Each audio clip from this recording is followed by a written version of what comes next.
오늘 주시는 하나님 말씀 이사야 31장 5절과 6절 두 절의 말씀 봉독해 드립니다. 새가 날개치며 그 새끼를 보호함같이 나 만군의 여호와가 예루살렘을 보호할 것이라. 그것을 호위하며 건지며 넘어와서 구원하리라 하셨나니 이스라엘 자손들아 너희는 심히 거역하던 자에게로 돌아오라. 아멘. 새해를 주신 하나님께 감사를 드립니다. 올 한 해 동안 우리의 믿음의 지체들 모든 면에서 풍족했으면 좋겠습니다. 영적으로도 그렇고 육적으로도 그렇고 우리 교회적으로도 그렇고요. 절기상 오늘이 소환인데 강추위가 없어서 다행스럽게 생각을 합니다. 그리고 제 아내가 지난 12월 31일 날 작은 올케하고 인도 여행을 갔습니다. 거기는 거리가 멀기 때문에 시간이 좀 오래 걸려가지고 앞으로 한 열흘은 더 있어야 귀국을 하게 되는데 빈자리가 커요. 사람은 어려울수록 수단 방법 가리지 않고 온갖 편법을 다 동원해서라도 그 수렁에서 벗어나려고 발버둥 치는 것이 본능입니다. 그러나 어떤 면에서 보면 어려울수록 수단 방법 동원해서 거기서 벗어나려고 할 것이 아니라 원칙으로 돌아가서 원칙에 충실한 것이 좀 늦더라도 길이 생기고 돕는 자가 생기고 돌파할 수 있는 지혜가 생기는 것이고 누군가가 또 돕는 자가 와서 손을 내밀어 주기도 합니다. 그런데 우리가 조급하다 보니까 기다리지 못하고 뭔가 닥친 문제 앞에서 아우성이고 뭔가 이런저런 방법들을 동원하게 되는 것이 또한 인간의 한계가 아닌가 그러한 생각을 해봅니다.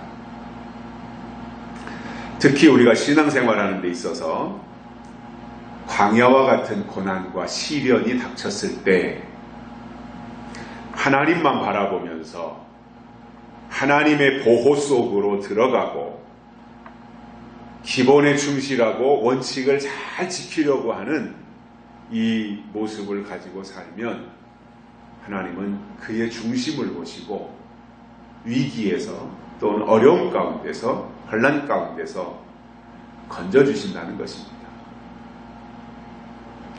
그런데 이렇게 그 사람의 그 성미가 조급하고 뭔가 어려운 일을 만났을 때 그것을 이해하고 이 속에 담겨진 그 뜻이 무엇이고 고난을 주신 분이 왜 나에게 이러한 고통을 주셨는가 이러한 것을 깨달으려고 하기보다는 도망가려고 하는 거예요. 숨으려고 하는 거예요. 또 방법을 동원하려고 하는 거예요. 그러다 보니까 일이 점점 꼬이고 안 풀리고 어려워지는 경우가 많이 있더라는 것입니다. 우리가 잘 알고 있는 창세기의 요셉을 보면 그의 일대기를 놓고 볼 때 위기가 얼마나 많았습니까? 순간순간 그의 삶의 발자취에는 아슬아슬함이 너무나 많이 있었어요. 위기가 부지기수였어요. 한 번은 아버지 야곱이 요셉을 불러가지고 형들이 양떼를 돌보고 있는 세겜 땅으로 심부름을 보냈습니다. 그때는 다 유목민 생활을 할 때니까 목축업을 하고 양을 돌보고 하는 그러한 이동 생활을 할 때니까 이제 형들이 나가서 다 양떼들을 돌보는 거예요. 그러니까 야곱이 살고 있는 집에서 좀 몇 킬로 떨어진 곳에서 양떼들을 돌보고 그러다가 또 집으로 돌아오고 이런 생활을 하는 가운데 아마 한번 이제 집을 떠나면 며칠씩 있다가 또 집으로 돌아오고 이런 생활을 했었겠지요. 안부가 궁금하니까 야곱이 요셉에게 심부름을 시킵니다. 그때 요셉의 나이가 17살이었습니다. 근데 아버지의 명을 받들어 형들이 있다고 하는 세겜 땅에 가보니까 그곳에 있어야 될 형들이 없는 거예요. 양떼도 없고 형들도 없는 거예요. 그러니까 이상하게 생각하고 또 불길한 생각도 들었을 것이고 이리저리 우왕좌왕하면서 요셉이 형들의 흔적을 찾으려고 노력을 했을 것입니다. 근데 그때 마침 요셉의 그러한 당황스러운 모습을 지켜보던 어떤 사람이 요셉에게로 다가와서 무엇을 그렇게 열심히 찾느냐 이렇게 물었고, 요셉은 이런저런 자초지종을 얘기하면서 형들을 찾고 있다 이렇게 말을 했더니, 내가 얼핏 나도 양을 돌보면서 얼핏 들었는데 그들이 도단으로 간다고 하더라. 그러니까 아마도 여기 세겜에는 있지 않고 도담으로 갔을 것이다 이렇게 말을 해줍니다. 요셉은 그 말을 듣자마자 아하, 의심의 여지가 없이 도단으로 가야 되겠다 이렇게 생각하고 도단으로 이동을 합니다. 대단한 거죠, 그죠? 확실치 않은 말이, 지나가는 사람이 해준 말이에요. 그런데 그 말을 듣고 도단으로 갑니다. 세겜에 있어야 할 형들이 없고 도단으로 갔다고 하는 나그네의 말 한마디에 요셉은 이동을 결심합니다. 그런데 세겜에서 도단까지, 도단은 엘리사가 있던 곳이죠. 그 거리가 뭐 옆 동네가 아니에요. 세겜에서 도단까지의 거리가 약 120km 정도 돼요. 그러니까 서산에서 하면 대전 정도의 거리가 되는 거예요. 그런데 그 거리가 지금처럼 뭐 도로 사정이 좋은 것도 아니고요. 길이 잘 닦여 있는 것도 아니고, 그저 숲속을 헤쳐가야 되는 거예요. 또 그 세겜에서 도단으로 가는 지름길에는 에발산이라고 하는 산이 있어요. 그것을 또 통과해야 되는 그 힘든 여정이었는데, 요셉은 그리로 가야 되겠다 결심을 하고 출발을 한 겁니다. 그런데 그것은 아버지 야곱이 시킨 일도 아니에요.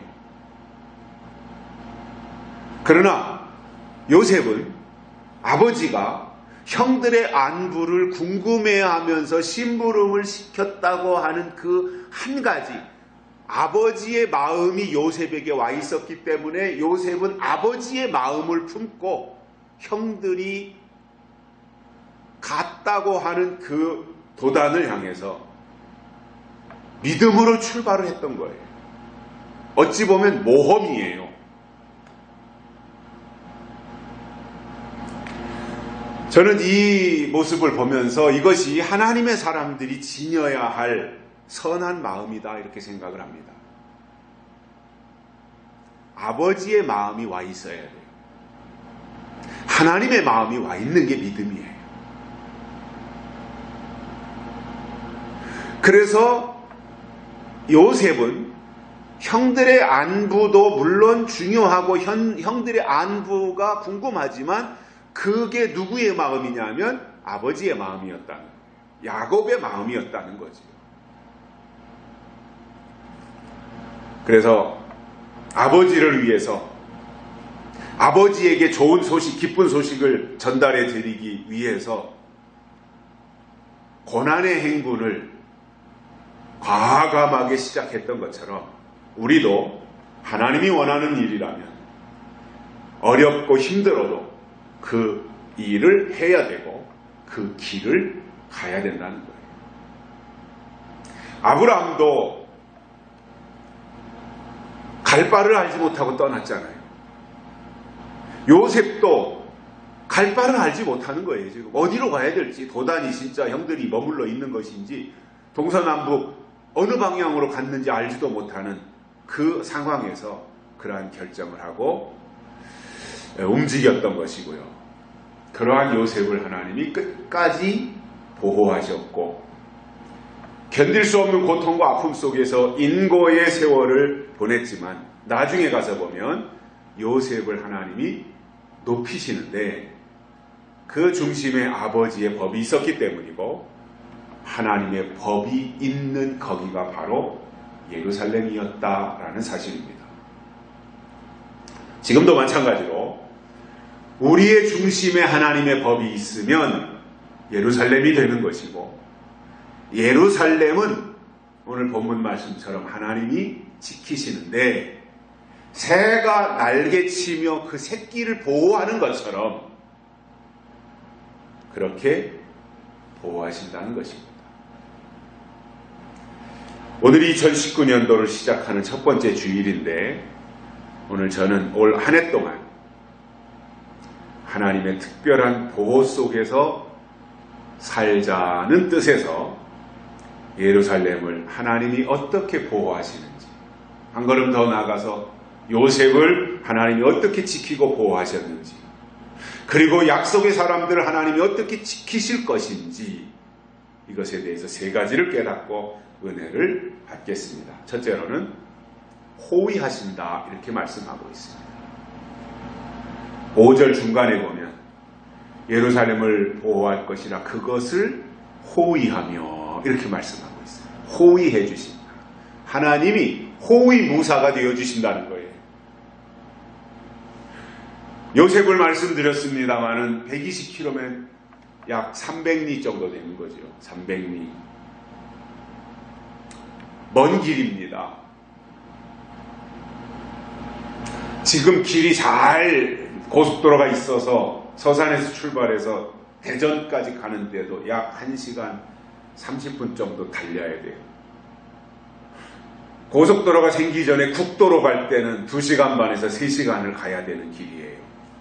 그런데 그 길도 없이 길을 내면서 터벅터벅 걸어간다고 하는 그 상황. 대충 이렇게 계산을 해봤어요. 하루에 17살 먹은 소년이 몇 킬로를 걸을 수 있을까? 제가 운동을 해보면 빠른 걸음으로 해보면 걷는다고 할 때 1시간이면 한 6km 걸을 수 있어요. 1시간에 한 6km 빠른 걸음으로. 근데 산을 간다든가 뭐 길도 아닌 골짜기를 갈 때 그 속도로 갈 수 있겠습니까? 그러면 1시간에 한 4km 간다고 계산할 때 하루에 한 10시간을 걸으면 한 40km, 100리 가는 거잖아요.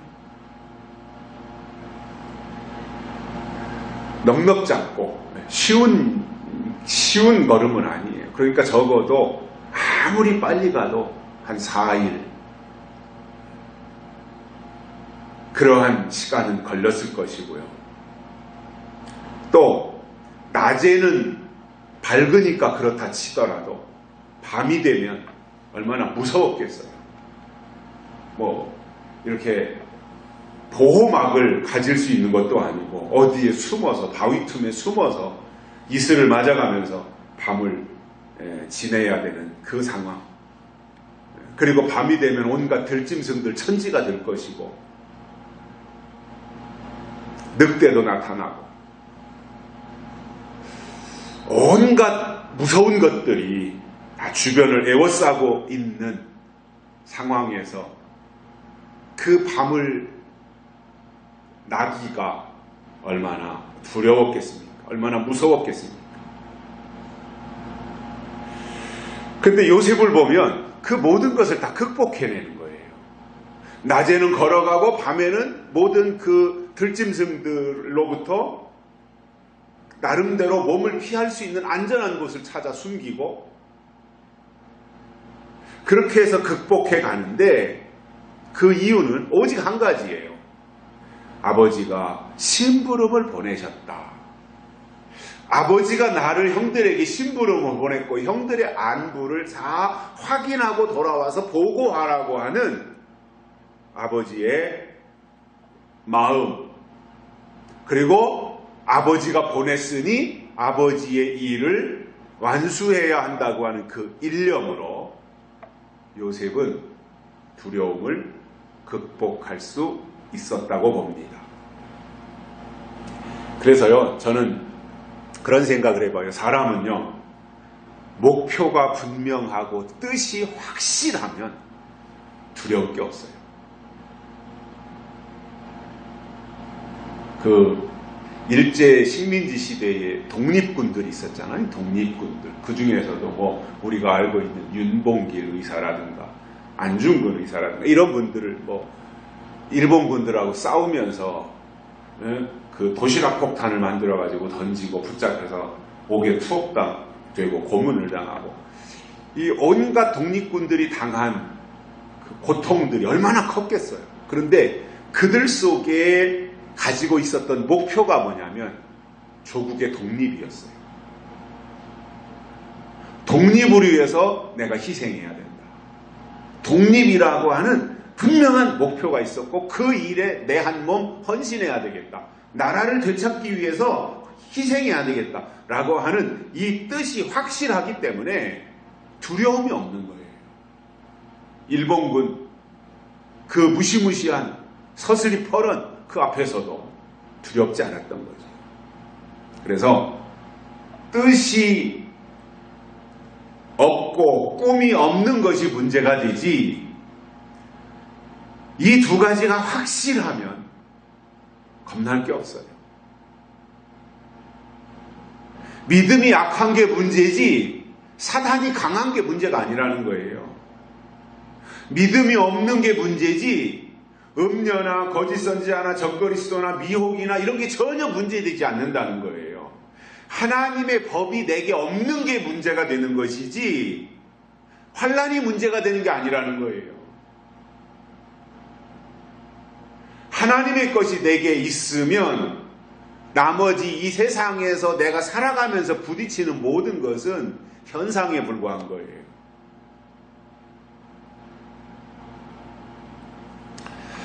다윗이 소년의 몸으로 골리앗 앞으로 나갈 때 두려움이 있었겠어요? 두려움이 조금이라도 다윗에게 있었다면 골리앗 앞에 감히 나가겠어요? 이스라엘의 장수들은 다 무장을 하고도 지금 숨어서 꼼짝달싹 못하고 있는데 다윗이 그 앞에 감히 나타나서 골리앗하고 싸우겠다라고 하는 이 모습을 보면 다윗에게는 두려움이라는 게 없었다라는 것을 알 수 있습니다.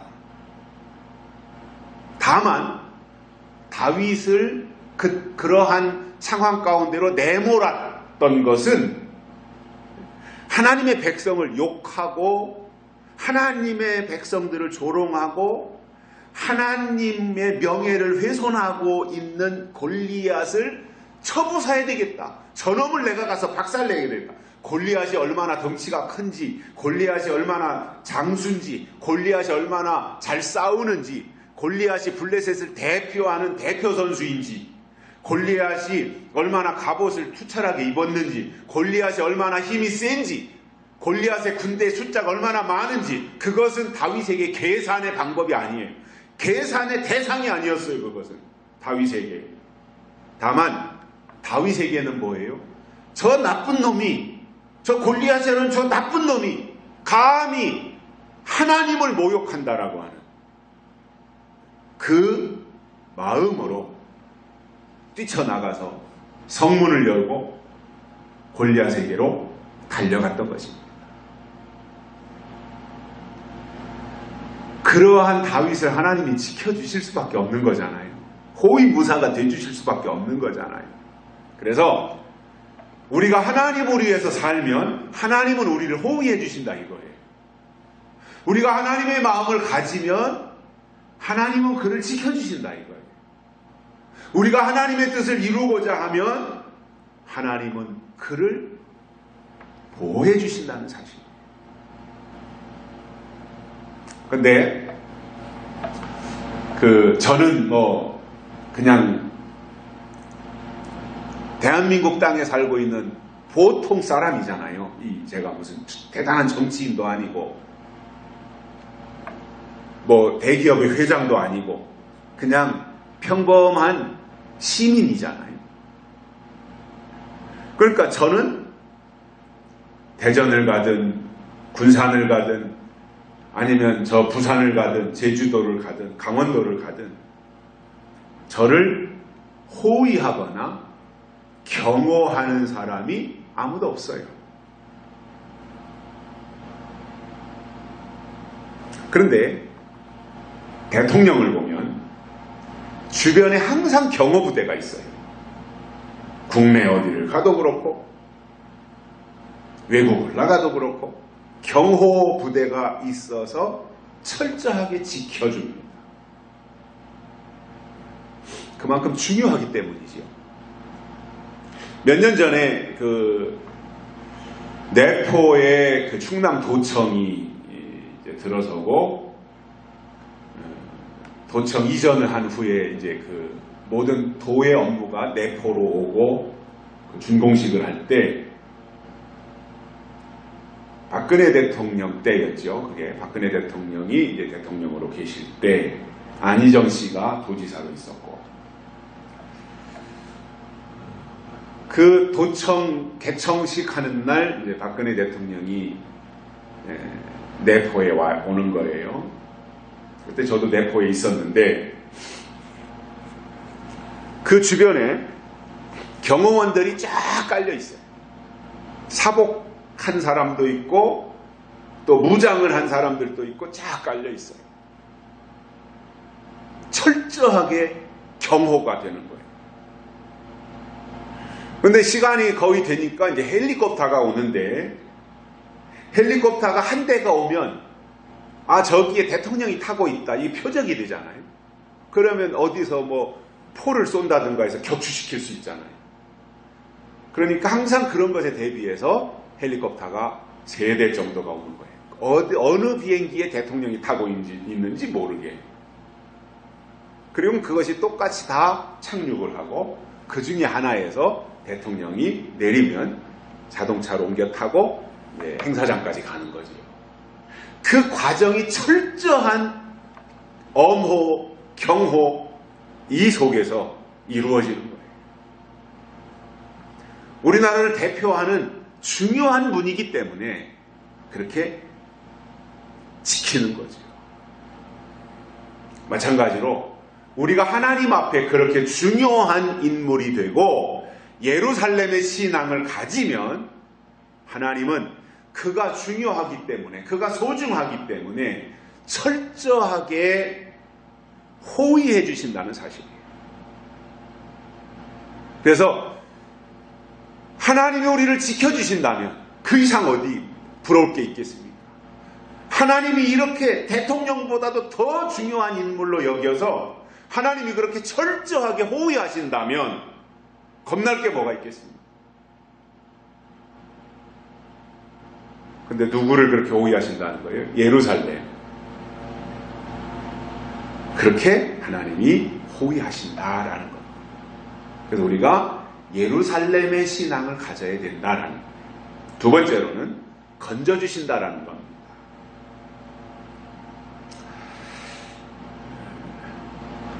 요셉은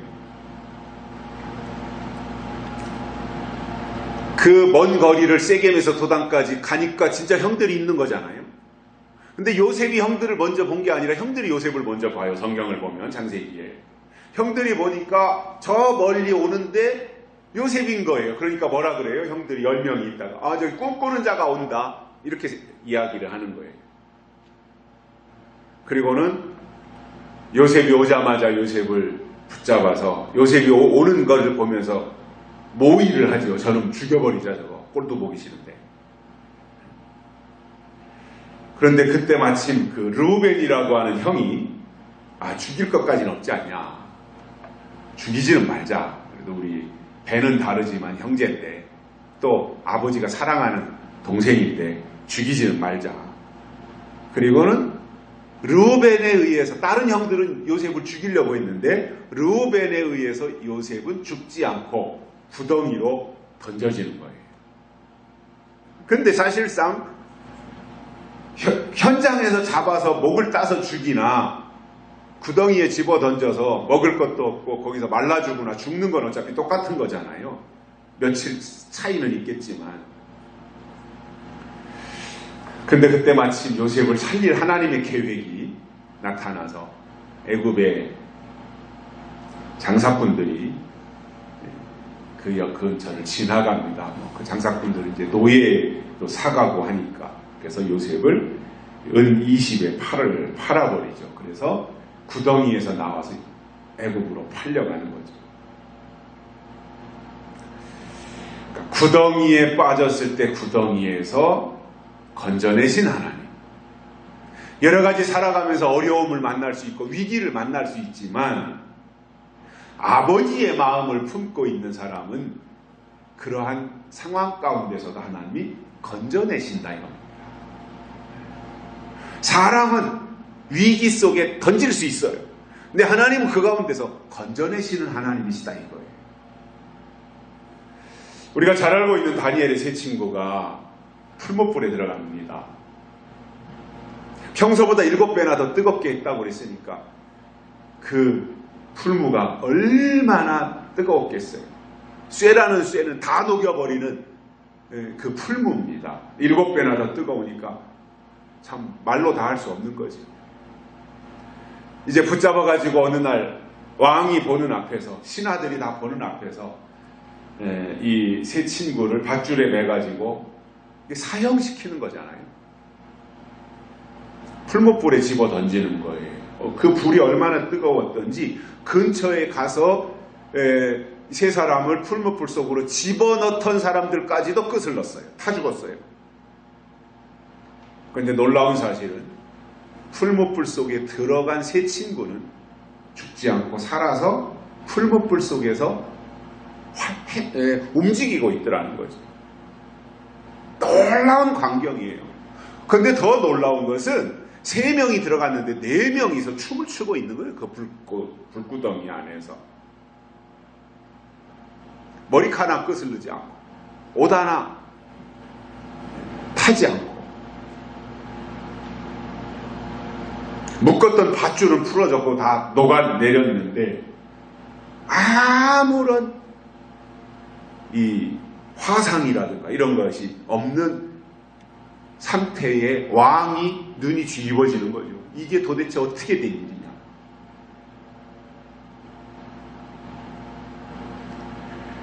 사람은 모함을 씌우고 사람은 죄를 뒤집어 씌워서 감옥에도 가둘 수 있고 풀무불 속에도 집어넣을 수 있지만 하나님은 지켜주시고 그 가운데서 건져내실 수 있는 분이라는 거예요. 다니엘이라고 하는 분은 뜻을 정한 사람입니다. 다니엘서 1장 8절에 보면 다니엘은 하나님을 위해 살기로 뜻을 정한 사람이에요. 그 다니엘에게 중요한 것은 하나님의 뜻, 하나님 앞에 뜻을 정했기 때문에 뜻대로 살고자 하는 그 마음이 다니엘의 마음속에 컸었던 거예요. 그러니까 다니엘은 어떠한 경우도 자기가 정한 뜻을 포기하지 않았던 거죠.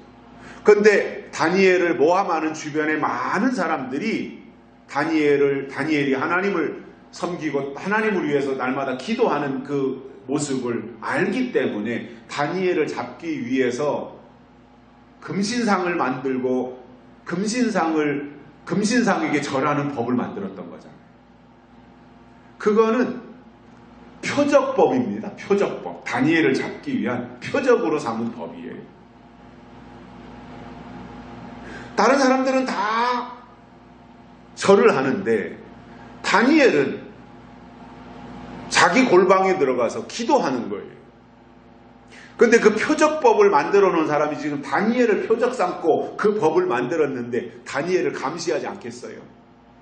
다니엘이라고 하는 사람도 아니 우리가 기도할 때 주변에서 뭔가 나를 노려보고 있고 나에게 뭔가 뒤집어 씌우려고 한다면 그래서 골방에 들어가서 문 다 닫고 이불 뒤집어 쓰고 기도하면 하나님이 그 기도 안 받으시겠어요? 근데 다니엘은 전혀 그러한 법과 상관없이 자기를 잡으려고 하는 법이 선포된 것을 아는데도 불구하고 전에 행하던 대로 예루살렘을 향하여 창문을 열어놓고 기도했다는 사실이죠.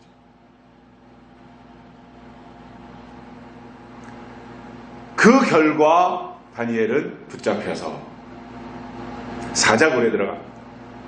거기까지는 사람의 법이에요. 또 기도하지 말라고 했는데 기도한 결과가 그때까지만 보면 너무나 비참한 거예요.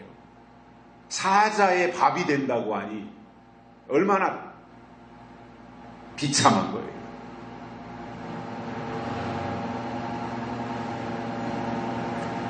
그런데 항상 하나님은 사람이 했다고 하는 그 마지막 순간에 하나님이 개입하셔서 상황을 대반전시키는 거죠. 사람은 다니엘을 사자굴에 던졌는데 하나님은 사자의 입을 봉하시고, 그러니 굶주린 사자가 먹잇감이 떨어졌는데 잡아먹지 않고 멀끔히 다니엘을 쳐다만 보고 있는 상황이 된 거지요.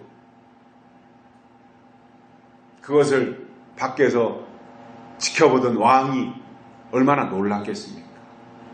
야, 이런 일이 다 있구나. 이거는 하나님이 살아계시기 때문에 가능한 일이다. 그래서 왕이 하나님의 사람 다니엘아 이렇게 부르잖아요. 사실은 하나님의 사람 다니엘. 그리고 그 사자굴에서 건져내신 겁니다. 사람은 풀목불에 던지고 사람은 사자굴에 넣을 수 있어요. 근데 하나님은 그 가운데서 건져내시는 분이다 이겁니다. 베드로라고 하는 제자가 배를 타고 밤에 건너가는데 저 앞에 유령처럼 나타나서 바닷물 위를 걸어오는데 어느 물체가 있는데 가까이 왔을 때 보니까 예수님인 거예요. 유령인 줄 알았는데. 그래가지고 베드로가 얼마나 깜짝 놀랐겠어요. 그 가운데 예수님인 것을 보고 너무나 반가운 나머지 예수님 나도 바다 위 걸어가게 해주세요. 그러니까 이리 와라. 그래서 그 말에 다른 거 생각하지 않고 예수님의 말씀 한마디에 베드로도 바다 위로 뛰어내려서 걸어갔는데 가다가 보니까 풍랑이 보이고 바람이 보이고 하는 순간 물속으로 빠진 거지. 허우적대는 거예요. 그때 예수님이 오셔서 베드로를 건져주신 사건을 우리가 성경을 통해서 볼 수 있습니다. 무슨 얘기냐면 우리가 살아가면서 예수님을 바라보고 살면 끄떡없어요. 예수님만 바라보고 살면 문제가 없어요. 그런데 자꾸 우리는 예수님을 본다고 하면서 주변 환경을 보는 거예요. 풍랑을 보고 파도를 보고 바람을 보고 주변 환경, 주변 여건을 자꾸 바라보다 보면 나도 모르는 사이에 세파에 빠지는 겁니다.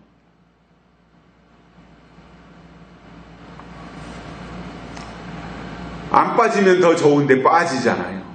그때 예수님이 다가오셔서 건져주셨다라는 거죠. 헤롯이라고 하는 사람이 박해가 무지무지하게 심했어요. 초대교회 때 사도행전에 보면.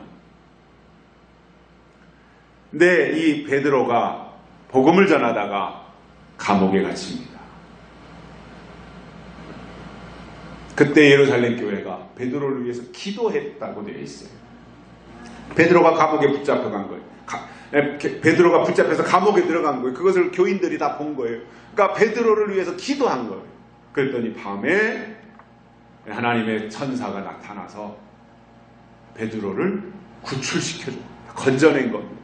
바울과 실라 이야기도 우리가 잘 알고 있잖아요. 착고가 채워져 감옥에 갇혀 있었는데 하나님이 바울과 실라를 다 그 속에서 건져낸 그 내용들을 우리가 알고 있습니다. 그래서 우리의 믿음이 아무리 좋다고 할지라도 위기를 만날 수 있어요. 어려운 일을 당할 수 있어요. 수렁에 빠질 수 있어요. 그러나 하나님의 마음이 우리 속에 있으면 그때마다 하나님이 오셔서 손을 내밀고 우리를 건져주신다는 사실입니다. 그러니까 우리는 상황을 보지 말자는 거예요. 현실을 보지 말자는 거예요. 하나님을 바라보자는 거예요. 약속을 바라보자는 거예요.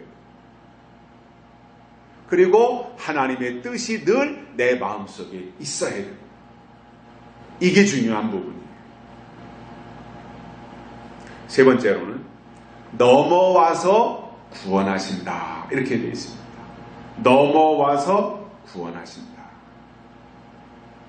내가 있는 곳으로 오신다는 이야기예요. 넘어오신다는 거예요. 내가 처해 있는 환경 속으로 하나님이 오셔서 건져주시겠다. 그 약속을 하시는 거예요. 실제로 예수님은 하나님이시잖아요. 그런데 사람의 몸을 입고 이 땅에 넘어오신 겁니다. 이 세상으로 넘어오신 겁니다. 그리고는 우리를 살리고 구원하신 겁니다. 하나님의 영역, 영적인 영역에서 인간의 영역, 세상의 영역으로 넘어오신 거예요.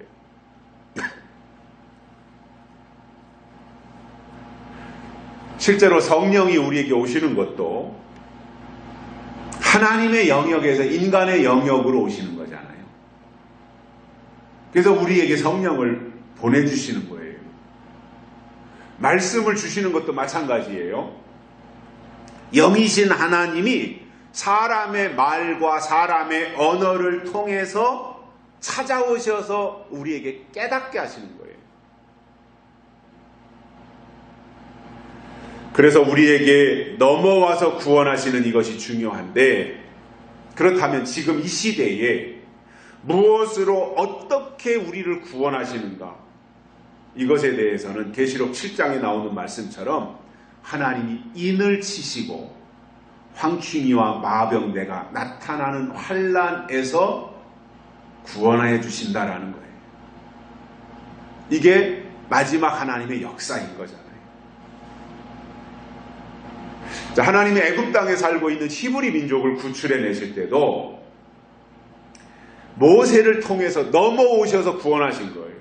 모세는 광야에 살고 있어요. 미디안 광야에 살고 있었어요. 이 히브리 민족들은 애굽 땅에 살고 있는 거예요. 그런데 하나님이 모세를 통해서 이스라엘 백성들 히브리 민족을 건져내셔야 되는데 그냥 건져내시는 것이 아니라 모세가 애굽 땅으로 넘어가서 바로 왕 앞에 가가지고 히브리 민족을 구출해냅니다. 넘어가서 구원한 거예요.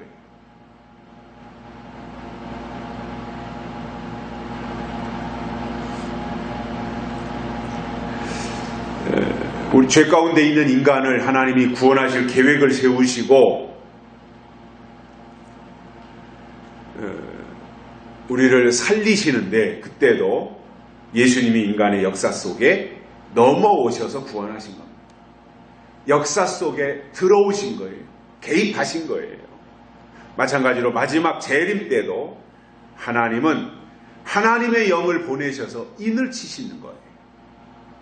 그래서 마지막 하나님의 구원의 역사는 물론 인을 떼므로 시작이 되지만, 인을 뗀다고 하는 것은 하나님의 역사가 바뀐다라는 것을 상징적으로 보여주는 거잖아요.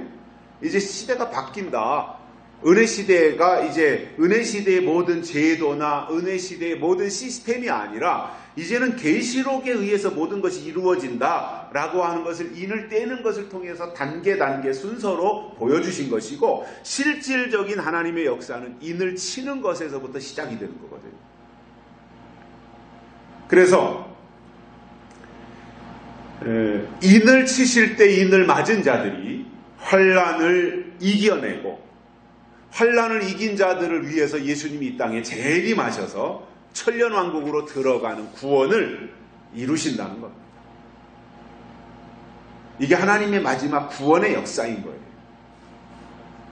그렇다면 중요한 것이 뭐냐면 하나님의 명령과 하나님의 뜻과 하나님의 법과 하나님의 마음이 우리 속에 있어야 된다는 것. 여기가 예루살렘이라는 거예요. 뜻이 있고 명령이 있고 법이 있고 마음이 있는 거기가 바로 예루살렘이라는 거예요. 자, 그러면 예루살렘이라고 하는 것이 구약에서는 성전이 있는 장소를 말했어요. 그러나 신약에 와서는 약속이 있는 교회와 신앙이 예루살렘인 거예요. 하나님의 약속이 머무르고 있는 거기가 예루살렘인 거예요. 그래서 우리 사람 속에 하나님의 약속이 머무르면 거기가 예루살렘인 거예요. 그리고 약속을 받은 사람들이 머물러서 하나님의 약속이 이루어지기를 기다리는 성도들의 모인 공동체가 또 예루살렘인 거예요. 그래서 구약에서는 건물이 예루살렘이었다면 신약에서는 사람이 예루살렘이에요.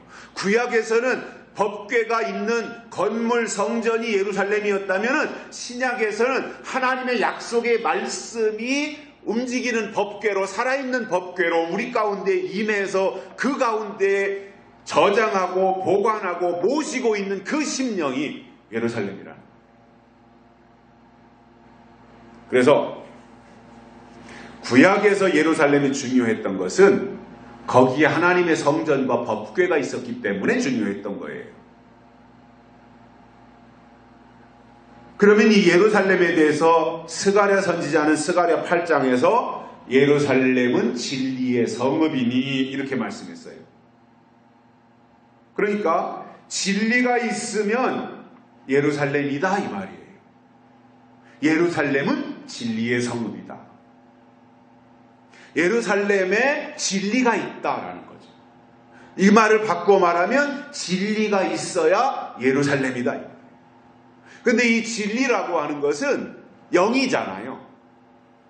이 진리는 이러한 건물 속에 저장할 수 없어요. 영을 어떻게 건물에다 담아요? 아무리 현대건설에서 또는 삼성에서 레미안에서 지은 최고급 아파트라고 할지라도 거기에다가 영을 저장할 수 없잖아요. 사람이 거기서 거주하는 거지 영이 건물 안에 사는 건 아니잖아요. 사람은 건물 안에서 살지만 영은 사람 안에 임하는 거예요. 사람이 중요한 거예요. 그래서 하나님 앞에는 건물이 중요한 게 아니에요. 하나님 앞에는 어떤 시설이 중요한 게 아니에요. 하나님 앞에는 사람이 중요한 거예요. 저는 지금 세상 돌아가는 여러 징조들을 보고 또 현재 우리 대한민국이 처한 현실을 냉철하게 보면서 주님의 때가 매우 가깝다라고 하는 것을 심각하게 느끼고 있습니다.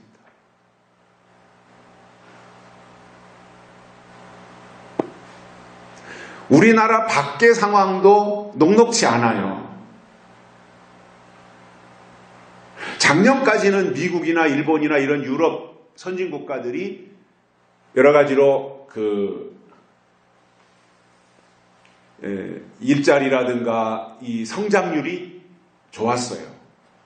올해부터는 예측하기를 미국도 성장률이 둔화된다 라는 보고가 나오고 있습니다. 일본도 그동안 일자리 창출에 일본에 사람이 없어서 한국에서 대학교 졸업한 젊은 사람들을 이제 데리고 간다고 많이 데리고 가는데 3, 4개월 지나면 다시 다 돌아온다는 뉴스가 나오고 있잖아요.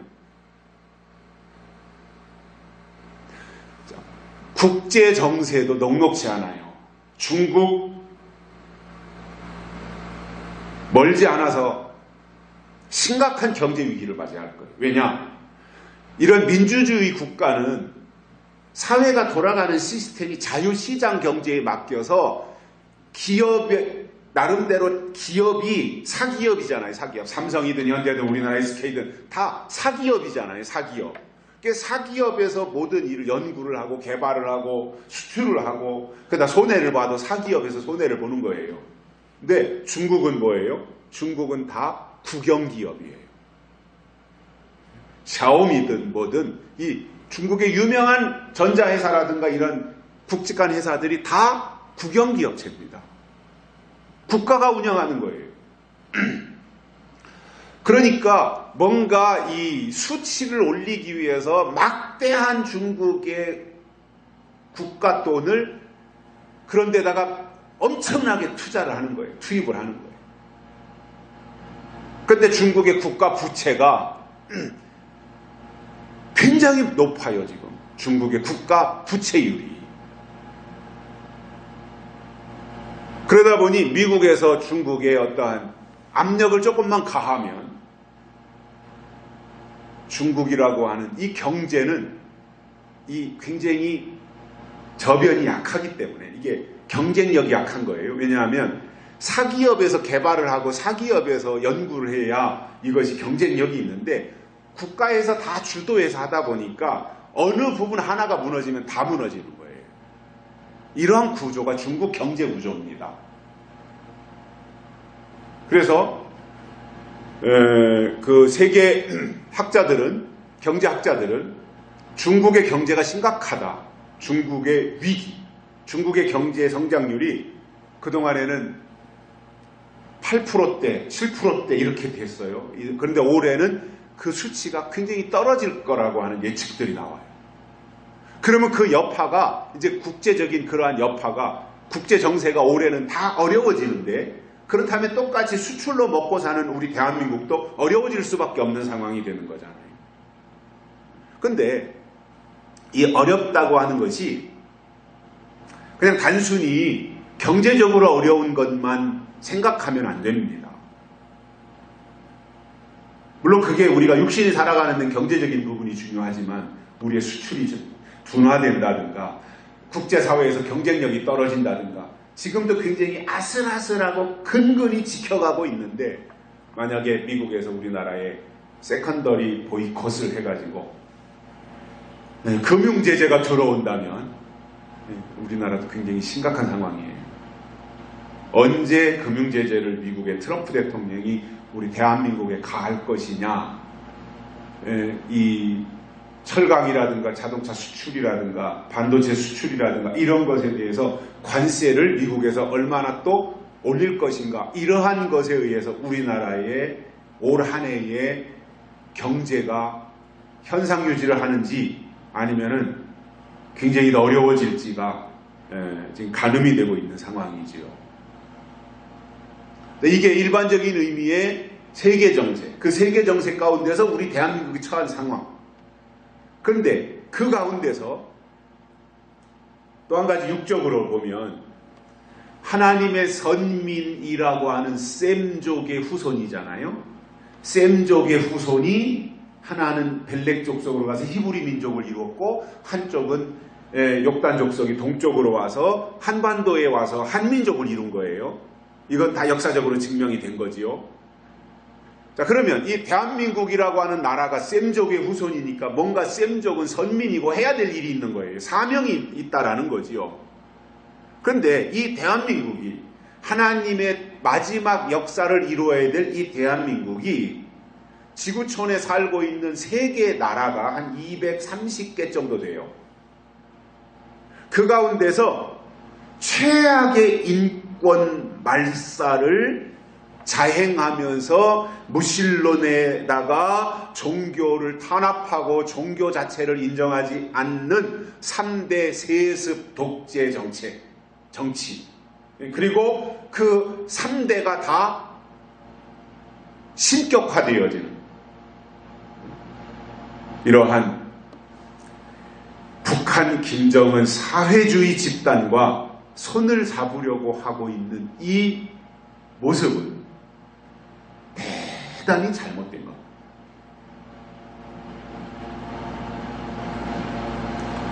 이것은 마치 에덴 동산에서 뱀처럼 하나님의 마지막 역사를 회방하고 있는 거예요, 지금. 그럴듯한 명분, 평화니 어쩌니 하면서 하나님의 마지막 역사를 굉장히 방해 부리고 있는 세력이에요. 북한이라고 하는 사회가 우리가 그동안 살아오면서 수없이 경험했듯이 평범한 이웃나라가 아니잖아요. 우리 주변에 있는 평범한 국가들과는 다른 나라잖아요. 호시탐탐 우리나라를 집어삼키기 위해서 노리고 있어요. 북한이 핵을 왜 개발했겠어요? 미국을 점령하려고 북한이 핵 개발했겠어요? 우리 대한민국을 점령하기 위해서 개발한 것이 핵 무기잖아요. 껐듯하면 우리 민족을 죽이고, 지금은 뭐 40개에서 60개 정도의 핵무기를 가지고 보유하고 있다 그러고 2020년이 되면 100개 정도가 된다라고 하는 예측이 나오고 있는데,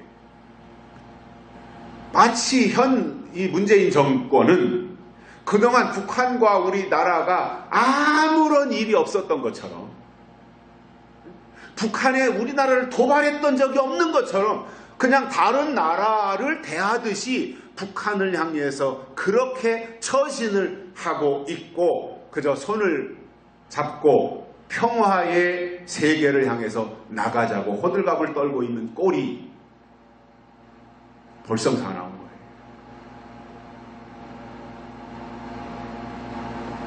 여러분, 그렇게 평화가 오나요? 겉과 속이 전혀 다른 표리부동한 이 북한 김정은이의 3대 세습 정권과 같이 손을 잡고 간다고 하는 것은, 이거는 말이 안 되는 이야기입니다.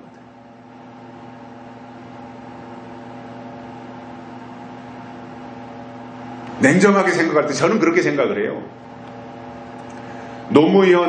김대중 노무현 정권 때 햇볕 정책 한다고 퍼주기 하면서 북한을 살렸다. 북한이 그때 손 반짝 들고, 세계가 압박을 가할 때 손 반짝 들고 그 정권이 무너지면 인민 해방을 시킬 수 있잖아요. 우리나라에 의해서 평화 통일을, 그야말로 자유 평화 통일을 할 수 있는 상황이 되었어요.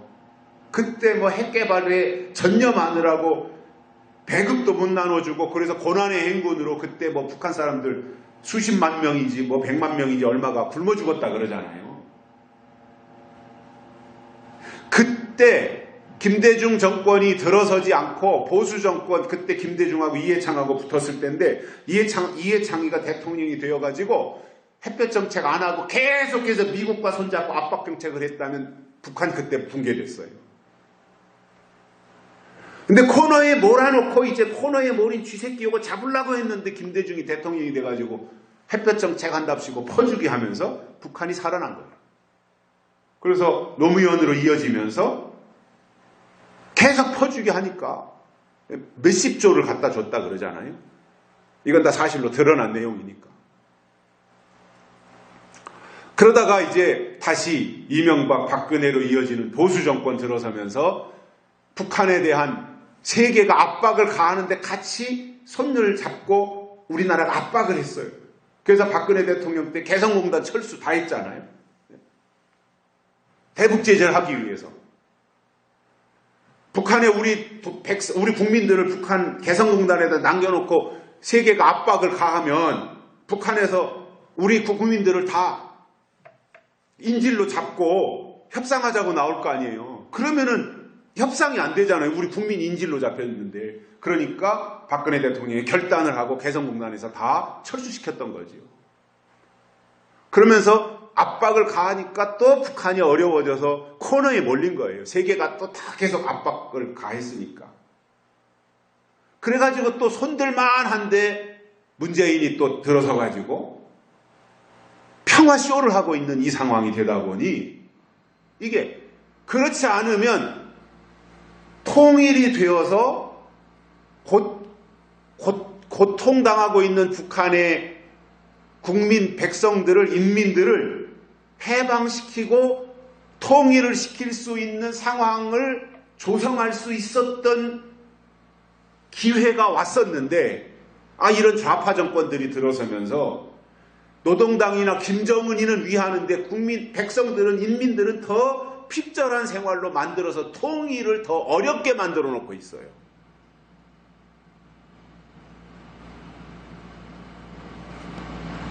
저는 이게 우리의 현재 처한 현실이라고 봐요.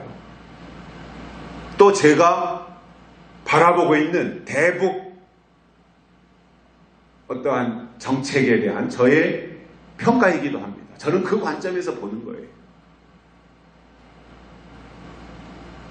그러니까 이게 지금 다 하나님의 역사를 하나님이 허락하셨으니까 물론 됐겠지만 또 더 넓은 의미에서 보면은 이게 완전히 하나님의 일을 지금 지연시키는 것이 아니냐 이런 관점에서 보고 또 다른 관점에서는 그래 이것도 하나님이 허락하신 거니까 이 과정을 거쳐서 우리가 더 하나님 중심으로 나가야 되겠다 이러한 의식도 가지게 되는 것이지요.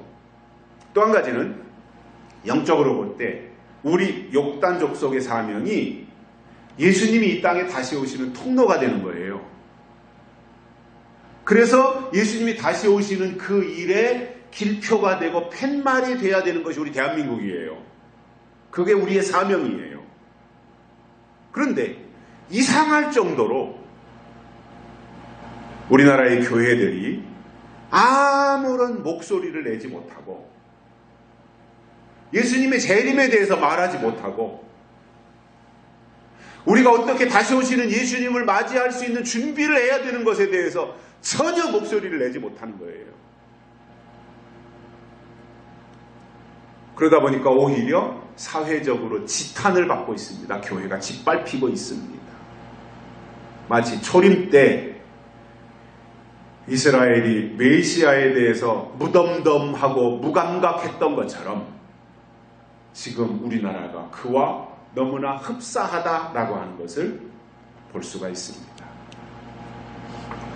예수님이 다시 오실 때가 가까운데 교회는 한마디 말도 하지 않고 함구하고 있고 재림은 임박한데 믿는 자들은 영적으로 잠들고 병들어 있어서 아무 것에도 관심이 없고 귀를 기울이려고 하지 않고 있다라는 겁니다.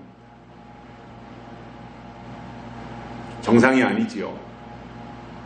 저는 이게 지금 비정상이라고 보는 거예요. 우리 대한민국이 정권에서 끌고 가는 방향도 비정상이고 우리나라의 교회도 지금 비정상으로 가고 있는 거예요.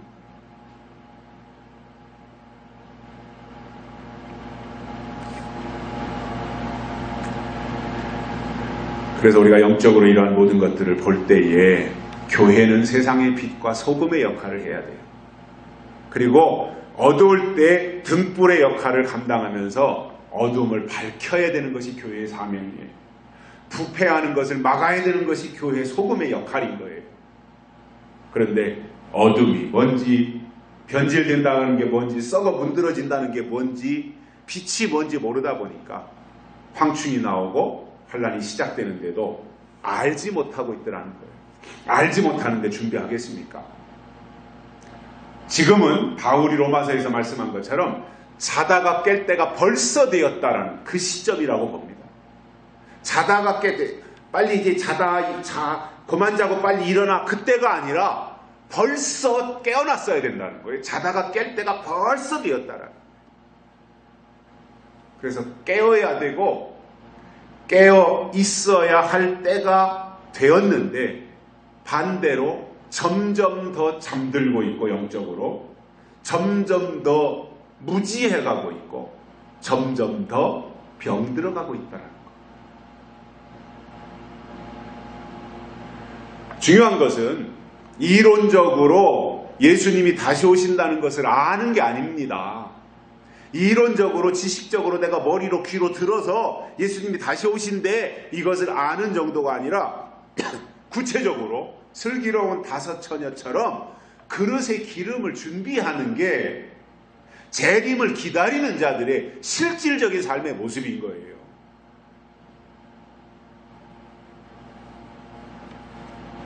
그러한 사람들이 예수님이 넘어오셔서 맞이해 주시고 구원해 주실 사람들이다 이겁니다.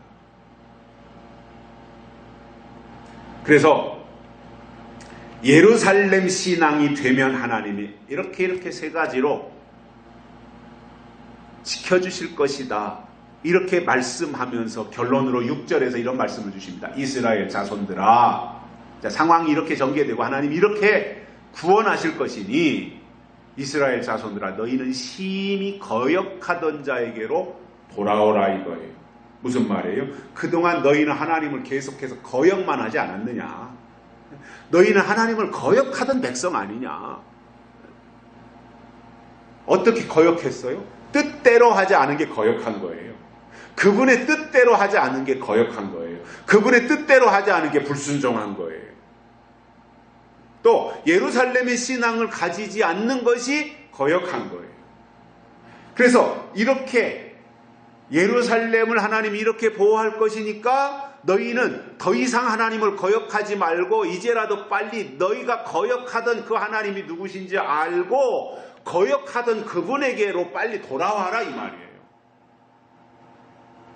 내 말을 듣고 내게로 빨리 돌아와라 이 호소를 하고 있는 거예요.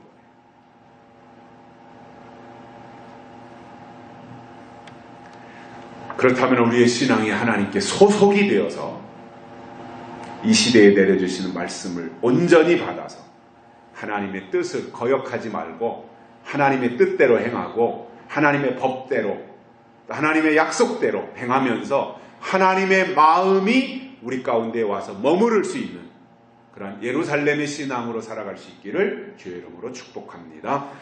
살아계신 하나님 아버지 감사합니다. 오늘도 우리를 불러주시어서 우리에게 하나님께로부터 어떻게 보호를 받으며 이 한 해 동안을 살아가야 될 것인지 말씀을 듣게 해주셔서 감사를 드립니다. 이 말씀을 우리가 믿음으로 받았습니다.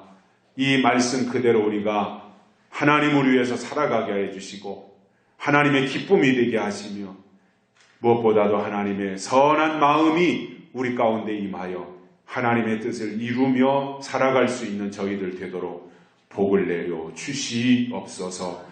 이 시대를 볼 때에 주님이 다시 오실 때가 임박한 것을 여러 측면에서 우리가 볼 수 있습니다. 그렇다면 우리의 믿음의 고삐를 다잡고 우리가 더욱더 깨어 근신하면서 다시 오시는 주님을 맞이할 준비를 튼튼히 갖추어 나갈 수 있는 저희들 되게 하여 주시고 한치도 소홀함이 없게 해 주시며 모든 면에서 부족함이 없게 하시고 무엇보다도 하나님의 마음이 우리에게 와 머물러 있어서 그분이 원하시는 일을 성심성의껏 다 할 수 있는 저희들 되도록 축복해 주시옵소서. 주신 말씀 우리의 마음속에 새기고 이 말씀대로 승리의 삶을 하나님과 동행하며 살아가게 하시기를 원하옵고 다시 오실 예수님의 이름으로 간절히 기도드리옵나이다. 아멘.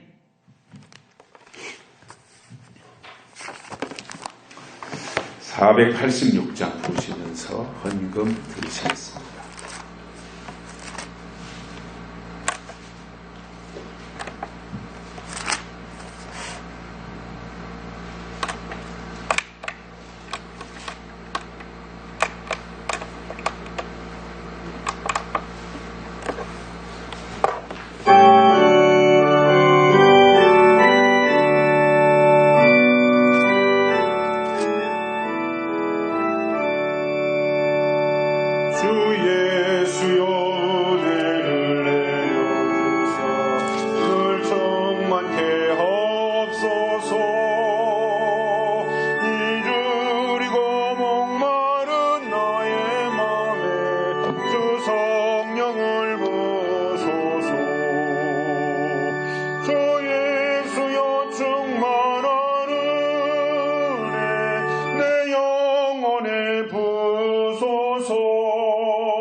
주 예수만 나의 힘되고 내 만족함 되고